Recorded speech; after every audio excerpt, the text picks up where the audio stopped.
यहां सतगुरु शब्द की इसलिए आवश्यकता पड़ी कि ये गुरु पद पर विराजमान व्यक्ति ये गुरु नहीं है, ये झूठे हैं, इसलिए सतगुरु की आवश्यकता पड़ी। सच्चा गुरु, सच्चा टीचर, रियल टीचर। तो इसका मतलब सच्चा गुरु है तो कोई झूठे गुरु भी है, तभी तो सच्चे शब्द की आवश्यकता पड़ी।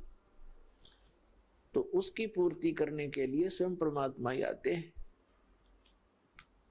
परमेश्वर की वाणी माता है, 3 लोक और भवन चतुर्दश कोई नहीं सत्संगी।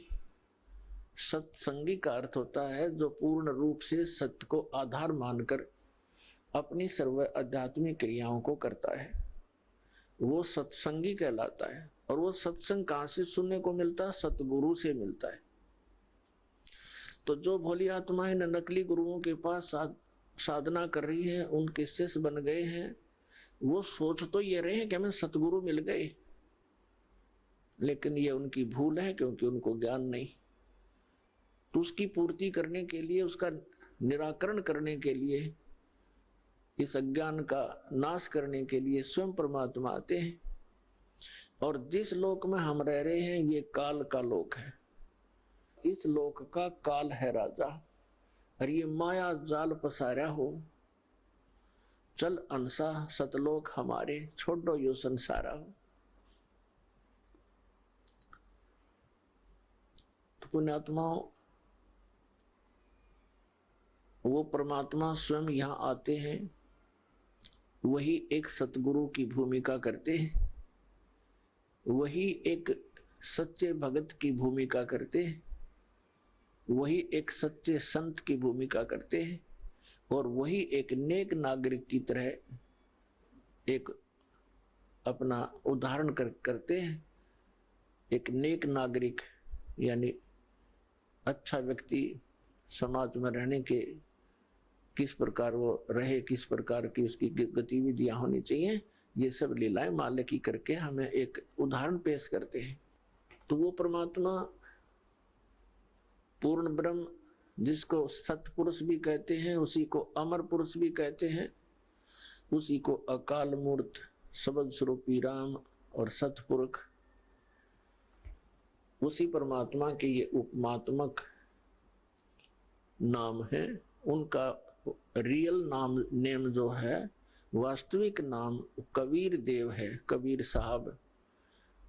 वेदों में कबीर देव, कुरान शरीफ में कबीर अल्लाह, अल्लाहु अकबर, अल्लाह कबीर।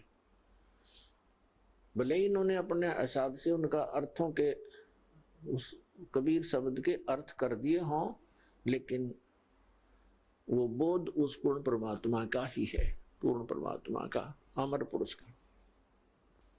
कबीर परमेश्वर जी ने 600 वर्ष पहले जब इस कलयुग में आए थे, सन 1398 से सन 1518 तक 120 वर्ष परमात्मा यहां रहे, और एक जन साधारण जैसी लीला की, जो कि वो प्रत्येक युग में ऐसी एक लीला करते ही करते हैं।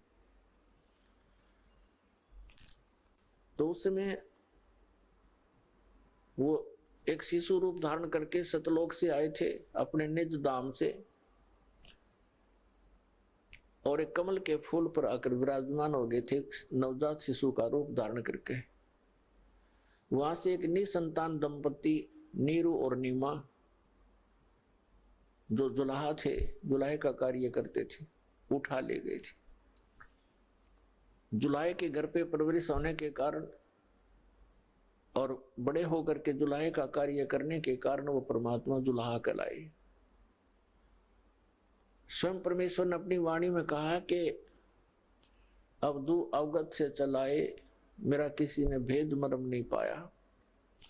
मात पिता मेरे ना ही ना मेरे गर्दासी, और जुल्हे का सुत आन कहा, जगत करे मेरी ऐसी।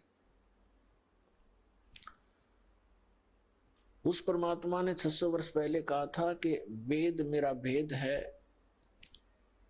मैं ना वेदन के माही, और जौन वेद से मैं मिलूं, ये वेद जानते नहीं। परमात्मा ने कहा था अपनी प्यारी आत्मा धर्मदास जी को कि चारों वेद मेरा ही गुणगान करते हैं, पर इन वेदों में वर्णित विधि से मेरी प्राप्ति नहीं हो सकती, क्योंकि वेदों में केवल ब्रह्म तक के पाने